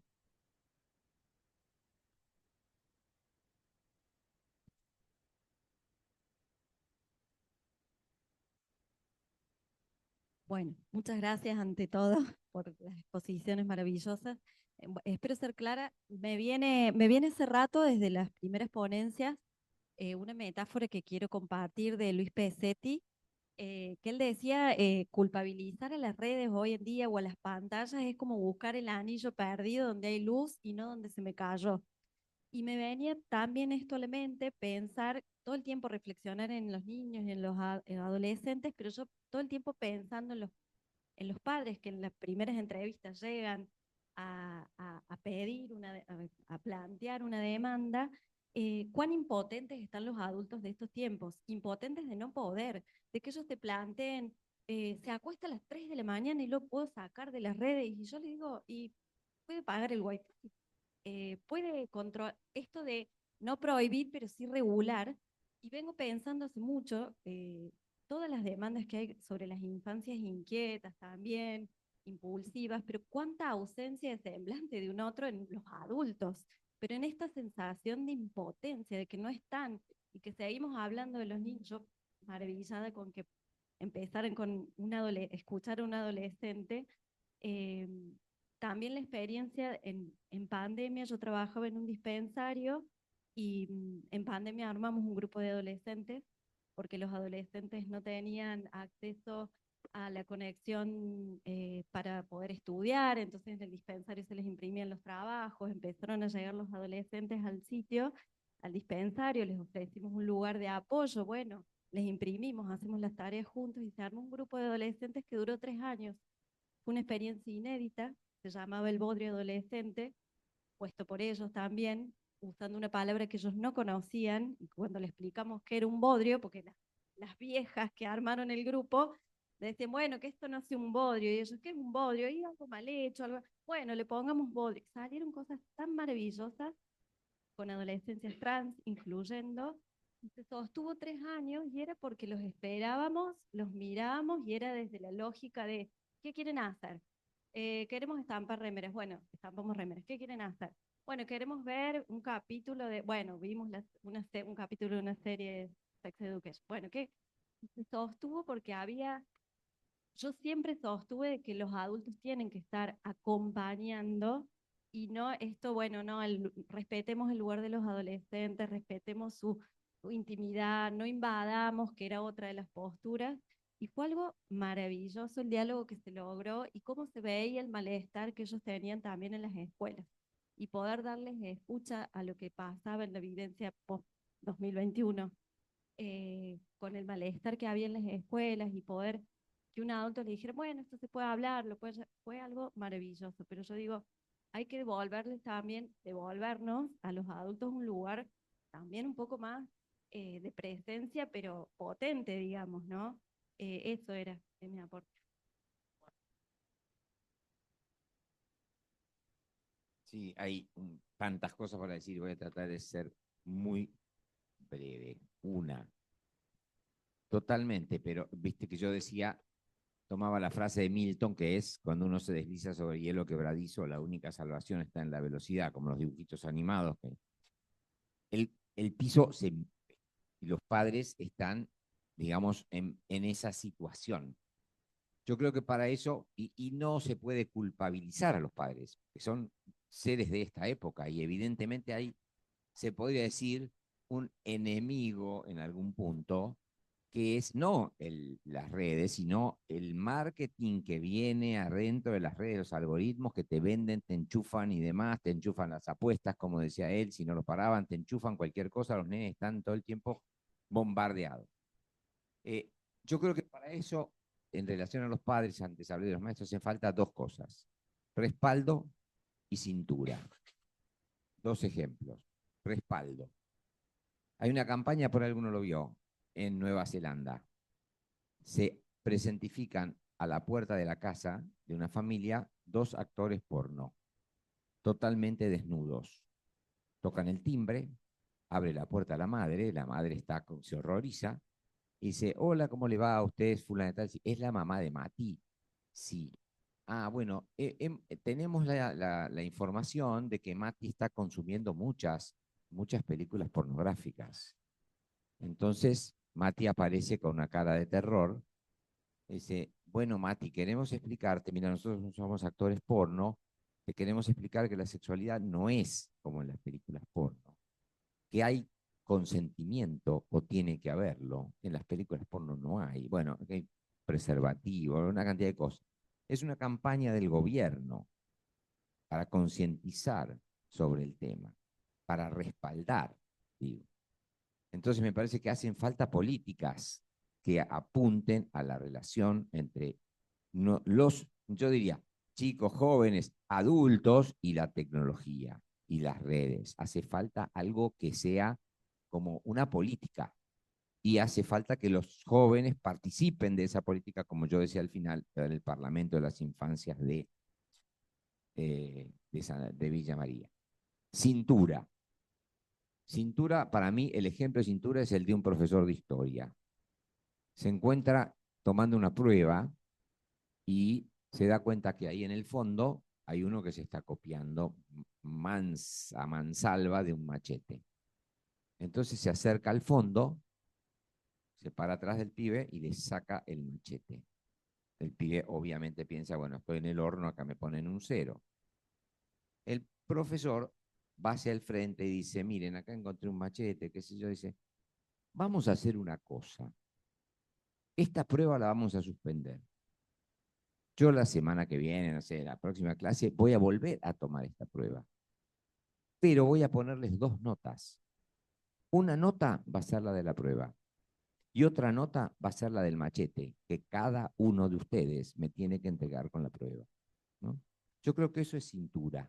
Es como salirse del libreto y, bueno, a ver, ¿qué hacemos con esto? ¿Qué otra vuelta le damos a esto?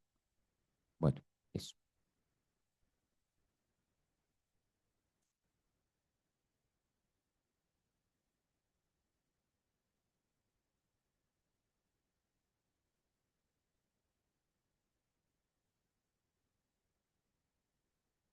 Bueno, yo un poco vengo pensando desde la primera mesa y demás. Yo trabajo, llegan muchos niños en mi consultorio, yo soy psicomotricista y trabajo mucho con cuestiones del neurodesarrollo que se ven, y hoy a mí me preocupa un montón la cantidad de demanda que hay menor a 3 años, no sé si te pasa, pero que tiene que ver con este no bancar la inquietud del niño, ¿no? Que pareciera que el niño tiene que respetar las reglas antes de los 3 años. Hay muchas salas de 3 que yo he tenido la posibilidad, a veces que me dejan ir a observar o ver qué, y hay momentos como el momento de la alfombra o el momento del juego que está muy reglado y que es muy difícil, digamos, desde las disciplinas que tenemos o cuando llegan al consultorio, poder hacer ese nexo, ¿no? Entre docente, familia, el médico y el terapeuta, ¿no? O sea, uno por lo general hace como todo un caminito, ¿no? A veces nos encontramos con médicos que pueden escuchar un poco más allá de, che, esperemos, porque el diagnóstico está muy ahí. Llegan a veces con un diagnóstico tan temprano que yo que he trabajado mucho tiempo, sobre todo en franja etaria de 0 a 3 años, me asusta mucho, digo, la cantidad de diagnósticos que hay por no bancar esto, ¿no? Que es la inquietud motriz, que es totalmente esperable y necesaria, la exploración y demás, y que también la tecnología vino a ser cubierta con esta pantalla y genera estragos a los 5 o a los 6 cuando llegan al consultorio sin la posibilidad de escribir, sin la posibilidad de lectura corrida, sin un freno inhibitorio. Digo, hoy la mayoría de los pacientes que están llegando con o sin diagnóstico, el eje central es la hiperactividad, si se quiere, o la impulsividad, y la dificultad, exacto, y la dificultad del freno inhibitorio. Pero también lo ves en ese padre, ¿no? A mí me cuesta mucho convocar al padre a que se quede en la sala de espera, esperar, a que entre al consultorio a jugar. Los adultos, digo, me pasa con los papás que no saben jugar, y los niños no saben jugar. Y es terrible, digo, eso se está viendo post pandemia, por lo menos yo desde antes había mucho más programas respecto a el trabajo interdisciplinario, sobre todo con escuelas. Nosotros puntualmente siempre tratamos de hacer como todo el recorrido en el equipo de las distintas áreas y poder ir a hablar a las escuelas, poder escuchar a los docentes, poder volver a ubicar al docente, porque creo que eso también es un trabajo de los terapeutas, para con esa familia, ¿no? Claro. Que ese docente también tiene una autoridad, así como la tenemos nosotros en el consultorio, poder hacer esos nexos, que creo que la interdisciplina tiene que salir de la puerta de los consultorios y tiene que poder hacerse como en el 1 a 1, y es un trabajito muy de hormiga, ¿no? Y poder explicar lo que perjudica, digo, yo se los muestro a veces a los papás en ejemplos concretos, y creo que eso les permite poder visualizar lo que perjudica el tiempo de pantalla, lo que perjudica la motricidad fina puntualmente en el trabajo en el uso del teléfono y demás. Eso me parece, para agregar algo, que muchas veces nosotros, los interlocutores que nos encontramos con las familias y los educadores también, somos los que habilitamos otra lectura de ese niño y los habilitamos a ellos también a redescubrir esa infancia, porque tal vez se ha transformado tal vez la educación en adiestramiento, como, no sé, como los perros que tienen los jóvenes ahora, que en vez de tener hijos tienen perros, ¿no? Y sin duda cuando tienen un hijo, hay algo de la falta de trama simbólica, de la falta de significante, de nombrar a ese niño. Entonces es habilitarlos a los padres y a los educadores a devolverle un significante nuevo a ese niño, y aparece otro sujeto así, ¿no? Bueno, Belén.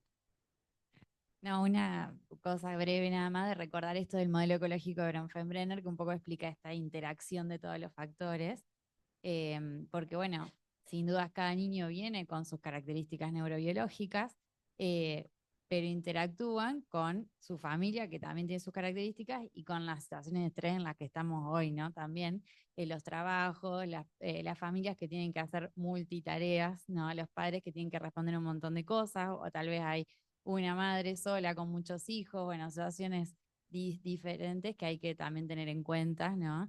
Y bueno, pero me parece que es importante, obviamente, siempre acompañar en esos factores que van a influir de manera positiva, y ahí es donde estamos nosotros. Bien. Bueno, vamos concluyendo. Claudia se tiene que retirar. Gracias a todos por haber participado, gracias a la Sociedad Argentina de Pediatría por la invitación. Estamos muy contentos con haber podido coorganizar este encuentro. Quería decir que algo que no dije al comienzo, tanto Claudia Lichtenstein como Camila González, como Susana Villafañe, que estuvo al comienzo, son representantes de entidades formadoras reconocidas por el colegio, ¿sí? Claudia y Camila pertenecen al CIEC, Susana, otra institución que es EPSI, ¿sí? Así que quienes quieran seguir aprendiendo, formándose, investigando sobre estos temas, en la página del colegio están las direcciones de contacto de estas instituciones, ¿sí? Muchas gracias a todos. Muchas cosas para seguir pensando. Le voy a dar ¿no? ¿Listo? Bueno, cerramos acá entonces. Bueno, gracias a todos. Creo que son los que están en boga, uno es el tuyo. Vos has hecho un